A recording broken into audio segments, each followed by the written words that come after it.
29 juin 2016. Nous sommes ici en bordure de la route qui relie Langon au bassin d'Arcachon. Donc ici, en bordure de route, nous avons un endroit très intéressant. Nous avons des mélités des Mille Empires.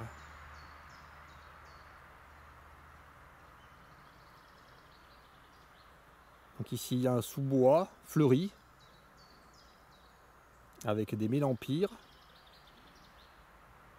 et aussi des bruyères.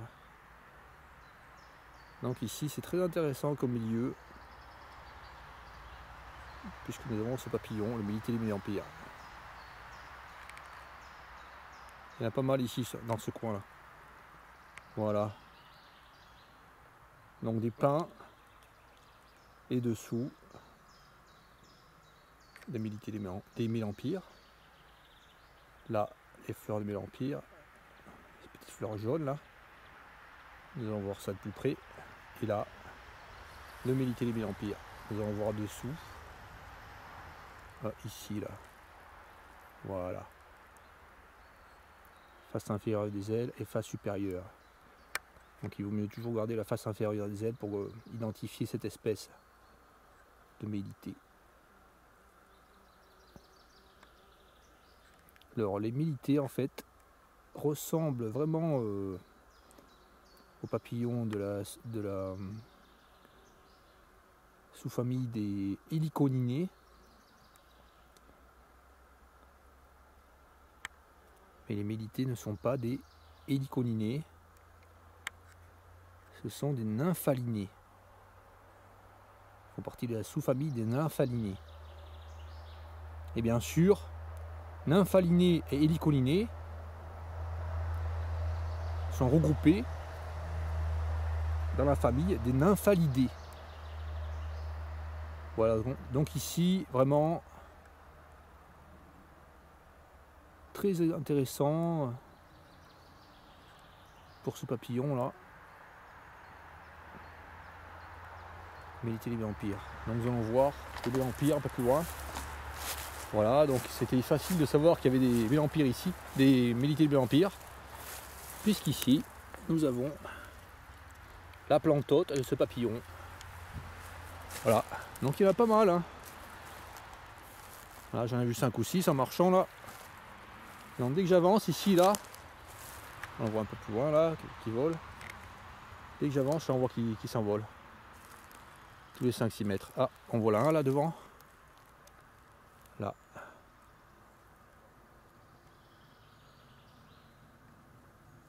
Je vais prendre dessus si c'est possible. Donc c'est un petit papillon qui fait... Oh, il est grand celui-là. Hein. Il fait 4 cm et demi. Oh là, il y en a deux. Le mâle, la femelle peut-être. Là.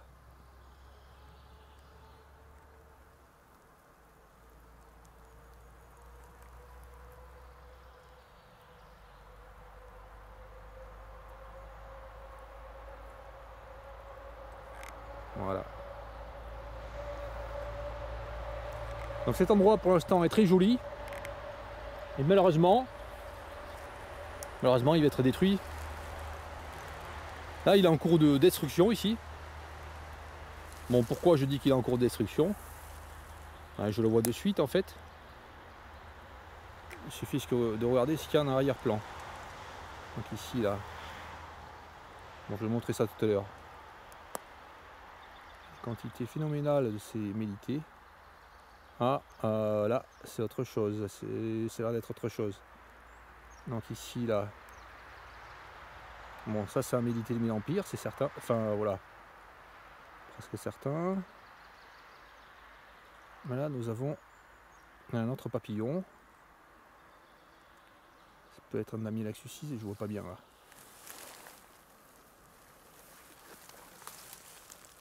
Non. C'est bien un mélité, ça.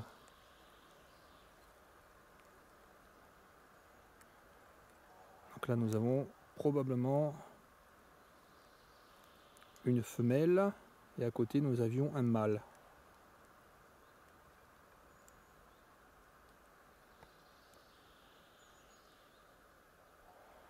Ça y est, le mâle revient.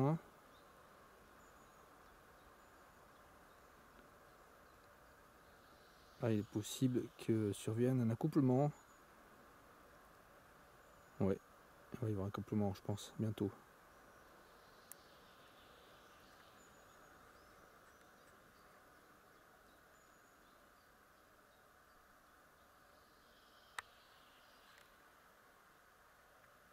Le mâle et à côté la femelle.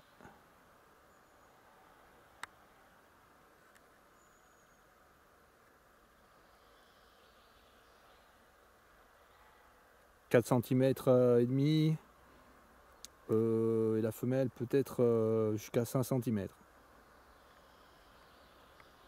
Voilà, donc je disais que cet endroit allait être détruit. Parce qu'en fait, maintenant, c'est extrêmement joli. Il y a des mélempires en sous-bois, donc. Ici, ces fleurs jaunes, là. Les bruyères. Des genêts. Et par contre, ce qui est en train de pousser, là, quantité importante, ce sont des robiniers faux acacias. Voilà, cette plante, cet arbre américain est ici en train d'envahir le sous-bois. Et ce qui va se passer ici, ce qui commence à arriver là-bas d'ailleurs, c'est que tout le sous-bois va être envahi par cet arbre, le robinet faux acacia. Et ceci va appauvrir considérablement le sous-bois en fleurs. Il va y avoir moins de fleurs. Donc maintenant c'est très fleuri. Hein. On peut mettre des ruches ici. Hein. Il y a beaucoup de fleurs, de bruyères, beaucoup de fleurs de mélempires. Donc il peut y avoir vraiment des abeilles qui viennent butiner ici. Donc les papillons aussi peuvent butiner. Hein.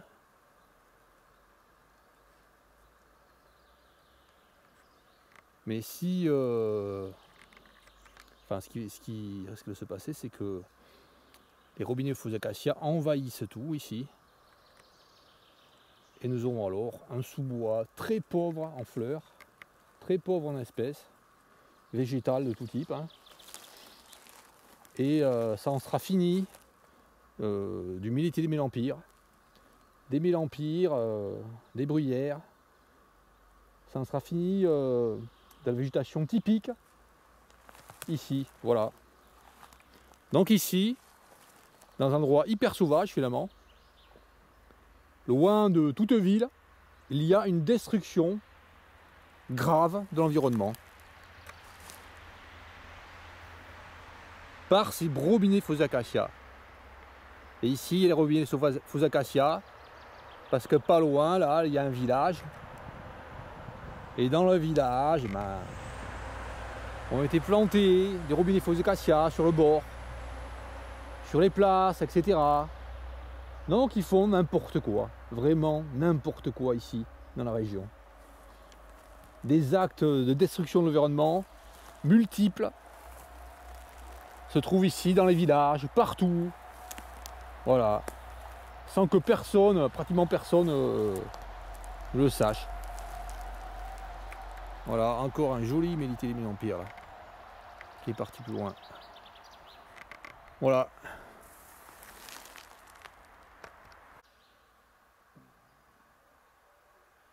Voilà, toujours à cet endroit, entre Langon et le bassin Arcachon, il y a une potentialité de vie ici, importante. Hein.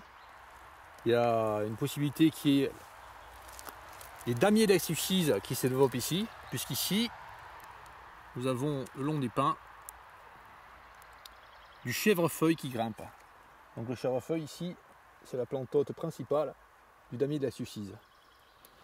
Et ici là, tout à l'heure, j'ai vu une abeille. Par ici. Donc il peut y avoir des abeilles ici. Hein. Tout à l'heure, pas très loin, là, à quelques kilomètres, j'ai vu des ruches. En bord de route, enfin, on a le chemin.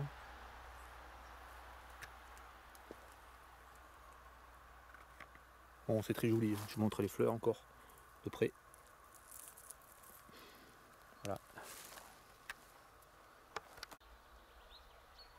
Bon, il y a également ces fleurs jaunes là. Bon, je vous montre de près pour l'échelle là. Je montre ma main. Là, les feuilles. Voilà. Donc ces fleurs sont très abondantes. Hop là, encore un mélité qui passe devant. Vraiment, il y en a beaucoup ici de mélités.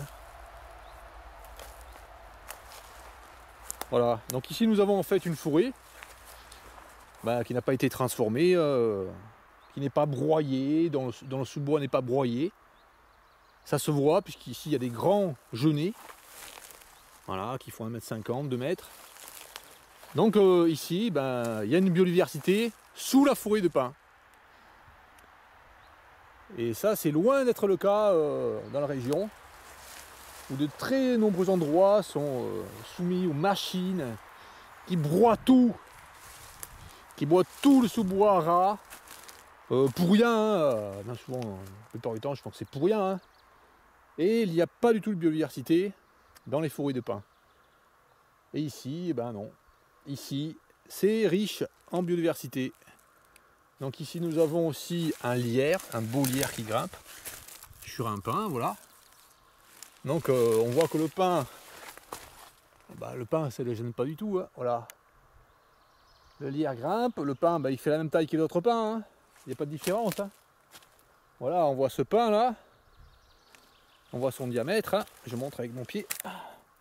Voilà, à côté là, on voit un autre pin. Le diamètre est sensiblement le même. Bon, de toute façon, même s'il n'y a pas de lierre, il y a des petites différences de diamètre pour les pins. Bon, par exemple, celui-là, là-bas, il n'y a pas de lierre, il est bien plus fin. Voilà. Donc, ici, on peut voir qu'il y a du lierre qui grimpe sur les arbres. Ça ne gêne pas du tout. Et ça permet encore qu'il y ait vraiment beaucoup de fleurs de lierre qui permettront de fournir du nectar pour les abeilles et autres insectes butineurs.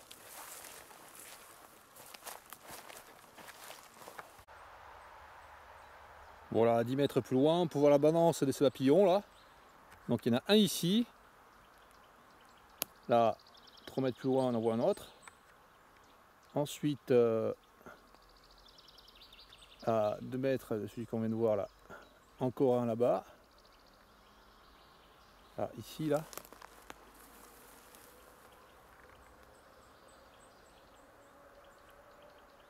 Voilà, ensuite, là, si on va un peu plus loin, là devant, là, je vois un autre bord de la route.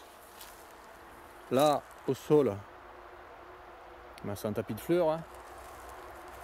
Donc c'est vraiment un endroit hyper intéressant pour les papillons ici. Et aussi, on peut voir, hop là, là, une abeille. Bon, elle se pose ou pas? Là. Voilà. Une abeille ici. Voilà.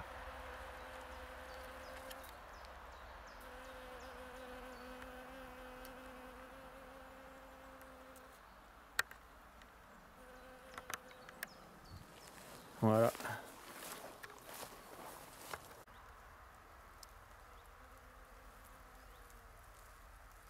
C'est incroyable, ces papillons, ils sont pas du tout...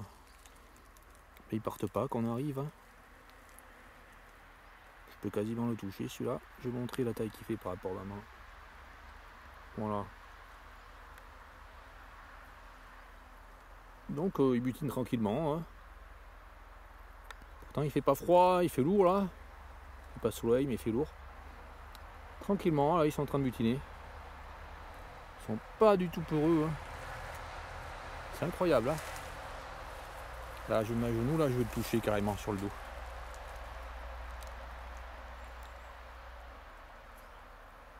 Bon.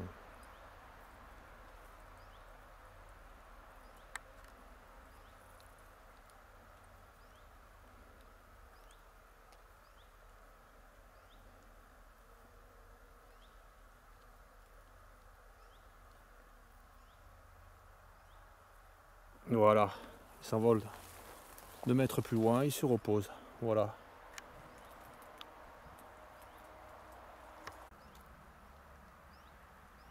Bon là j'en filme un de près là.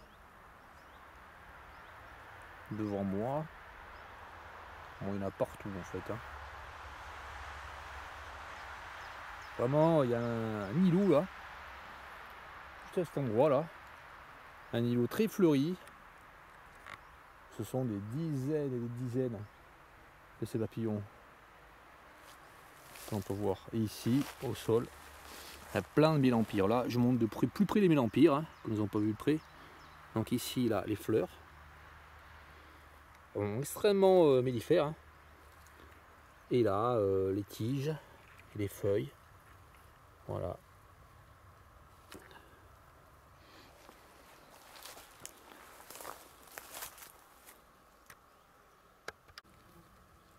Là, en bordure de la piste cyclable, nous avons ces fleurs là. Je sais pas ce que c'est, voilà. Donc voilà ces fleurs. Et voilà au pied comment sont les feuilles. Voilà. Voilà. Donc tout à l'heure, c'était pas les mêmes que nous avons vu, fleurs jaunes.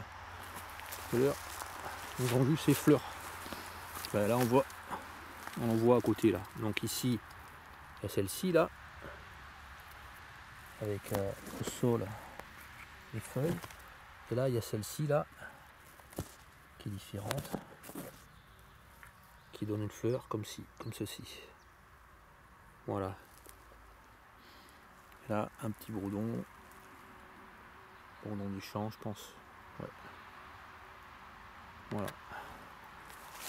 Et là bah, toujours autant de ces papillons. Hein. J'ai un peu besoin de chercher, hein. Dès que j'avance, j'en vois plein qui volent. En voilà encore.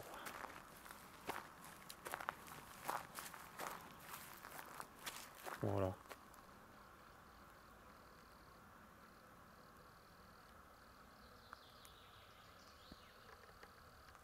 Voilà.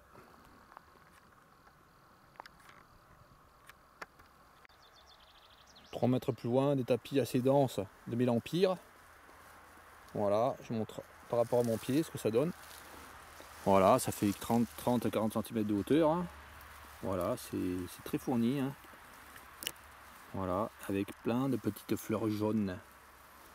Donc ici, les mélités vont pouvoir se reproduire, vont pouvoir pondre. Ici, cet endroit. Et il y aura de nouvelles générations de mélempires. De mélités des mélempires. Voilà. Voilà, nous étions ici, là, cet endroit là. Donc on peut remarquer ici que la piste cyclable est faite de manière judicieuse, puisqu'ici là nous avons la piste goudronnée, bon un peu large je trouve hein, pour une piste cyclable. Hein. Ça fait 3 mètres au moins de large. Et ici sur le bord, ah ben, nous avons du gravier, voilà, jusqu'en bas là. Alors, ce qui fait en fait qu'il peut y avoir des fleurs qui poussent ici là, mais des plantes relativement maigres qui ne vont pas envahir la piste cyclable. Et il n'y a pas besoin en fait de faire un fauchage annuel ou bisannuel ici. Bon, la plupart du temps c'est débile de le faire, mais là il n'y a absolument pas besoin de le faire. Bon, mais ce genre d'endroit comme ça, à bien des endroits, je remarque, ça n'empêche pas que des engins viennent quand même faucher de manière débile. Et là, en fait, il n'y a pas eu de fauchage apparemment. Hein. Donc c'est très fleuri, très intéressant. Jusque sur le bord de la piste, nous voyons des fleurs. Donc c'est très bien. Voilà.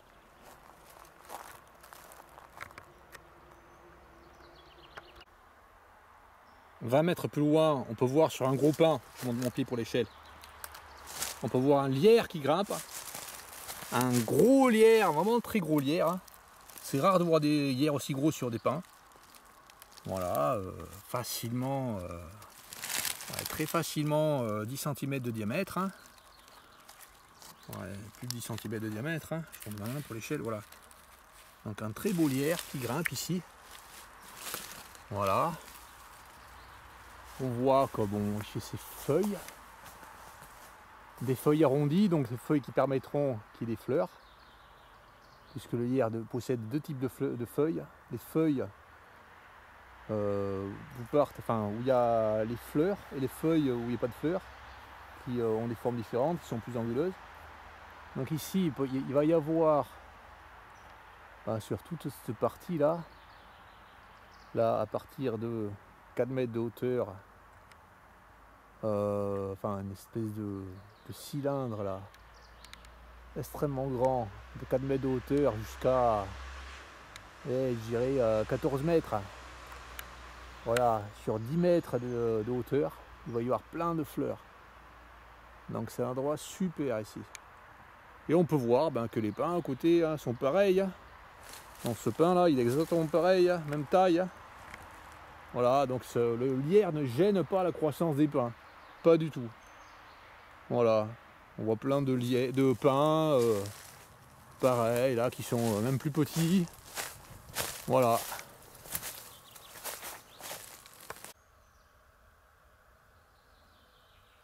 Un papillon de la sous-famille des satyrinées qui vient de se poser à mes pieds.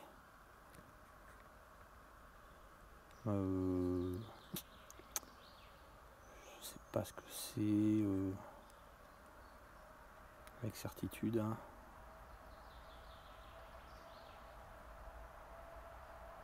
Je n'ai pas vu longtemps, si vous voulez. Voilà, donc je pourrais identifier avec un livre. Voilà. La taille c'est 4 cm et demi d'envergure. Voilà.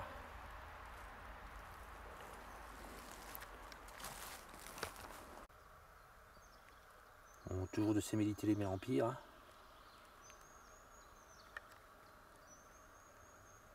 Qu'on peut approcher. Hein. Celui-ci là, je le filme à 30 cm. On va voir si j'approche. Là je le filme à 10 cm, il n'a pas peur, il s'en va pas.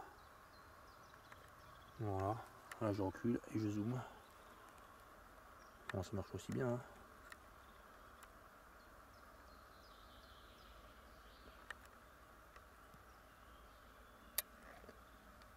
Voilà.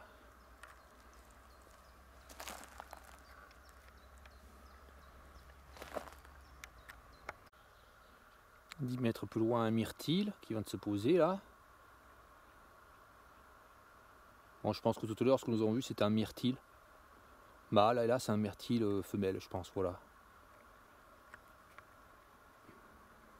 Mais là, nous avons ici de la bourdaine avec les fleurs de bourdaine qui sont minuscules. Hein. Voilà. Elles sont minuscules ces fleurs. Je montre par rapport à mon doigt. Mais cependant, elles sont très butinées par les abeilles. Et elles fournissent un des meilleurs miels. Voilà.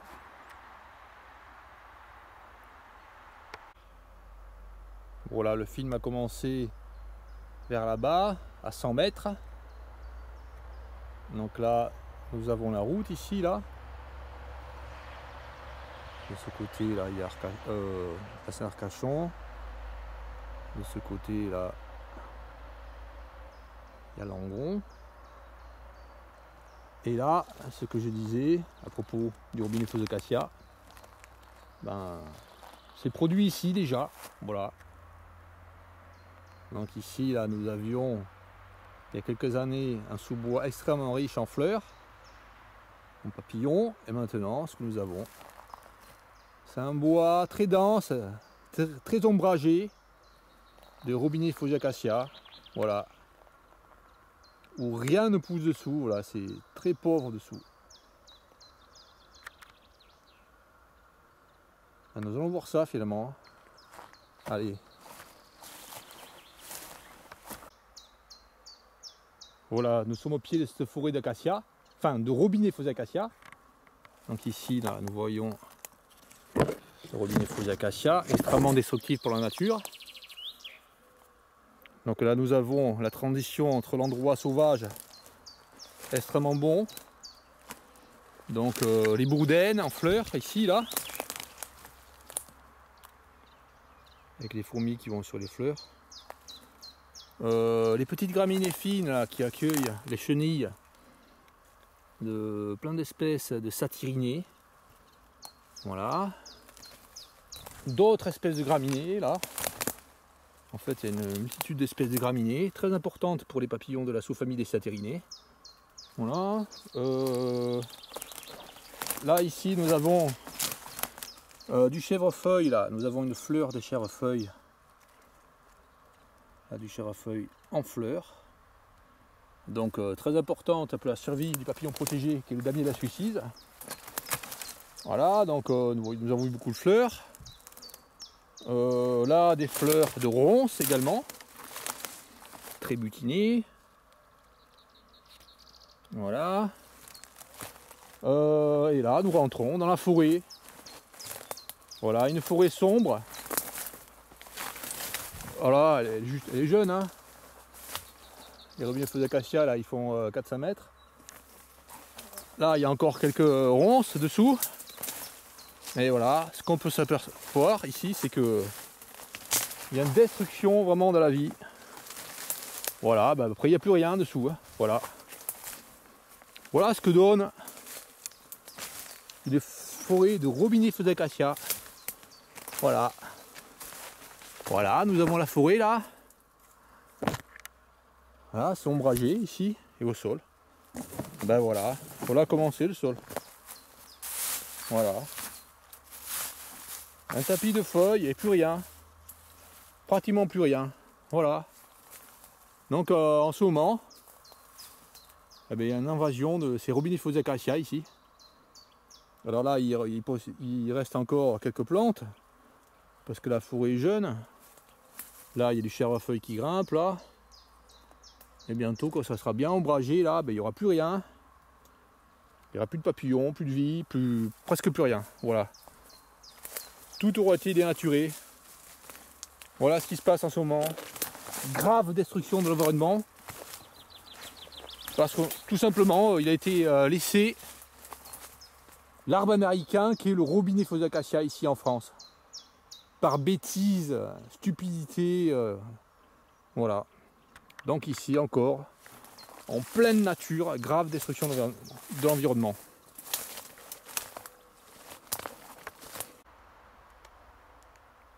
« 30 mètres plus loin, sur ce sous-bois à Mélempire et à Bruyères, nous voyons ici un grand tas de feuilles jetées par je ne sais qui, en particulier je pense. Un énorme tas là, sur les Mélempires, sur les Bruyères. Et ceci détruit bien sûr la faune ici. Donc les feuilles que nous voyons ici, ce sont des feuilles de chêne doux d'Amérique encore. Voilà. Donc nous avons le robinet feux d'acacia qui vient d'Amérique et nous avons ici des chênes, des feuilles de chêne qui viennent d'Amérique. Voilà. Donc ici ils sont en train de détruire encore par ces débilités extrêmes que sont le fait de jeter des déchets verts dans la nature. Ils sont en train de détruire ici le milieu. Donc ici on voit ce tas de feuilles là. Bon, les personnes qui connaissent rien, ils vont dire bon c'est pas grave, ça pourrit, c'est tout. Oui mais ça pourrit, mais en même temps ce qu'ils font c'est recouvrir le sous-bois fleuri. Le sous-bois fleuri sur lequel viennent les chenilles des papillons. En même temps, quand ils amènent les feuilles là, ils emmènent des graines, des plantes ornementales qu'ils ont dans leur jardin, les gars là. Donc ici par exemple, là, on voit du laurier sauce. Voilà, des petits lauriers sauce qui commencent à pousser ici. Donc ici, ça commence à se faire envahir par le laurier sauce. Voilà, il y a plein de lauriers sauce qui vont pousser ici. Donc il y avait déjà le robinet feux d'acacia, maintenant il va y avoir le laurier sauce. Et aussi s'ils ont mis des glands là de chêne d'Amérique, il va y avoir plein de chênes d'Amérique qui vont envahir ici. Et le chêne d'Amérique, ce qu'il fait, c'est faire un sous-bois ombragé, pareil que le robinet feux d'acacia, qui permet moins la biodiversité que les chênes autochtones ici dans la région. Voilà, et en plus les feuilles des chênes d'Amérique sont moins putrescibles que les feuilles de chêne européens. Donc ça permet moins qu'il y ait des plantes intéressantes en sous-bois. Et ça permet moins qu'il y ait de fleurs aussi. Voilà, donc ils font n'importe quoi, ici, n'importe quoi. Encore plein de ces millités là. Des mélempires, partout là. Dès que j'avance, j'en vois. Bon, on voit pas tellement peut-être là sur l'écran, parce que bon, je les prends de loin, mais il y en a plein. Non, celui-ci, encore un qui passe devant moi là. Là, qui vient de se poser là, ici. Là. Et là, quand j'approche encore, toujours. Hein. Ils sont pas du tout peureux, incroyable. Voilà, encore, là j'approche à 20 cm. 20 cm, 10 cm, là je suis dessus, là, je ne zoome pas. Là je ne zoome pas du tout, je suis dessus carrément. Incroyable. J'essaie de le prendre là de près. Voilà. Ah, on voit que je le touche presque là, voilà. Donc il y en a partout ici.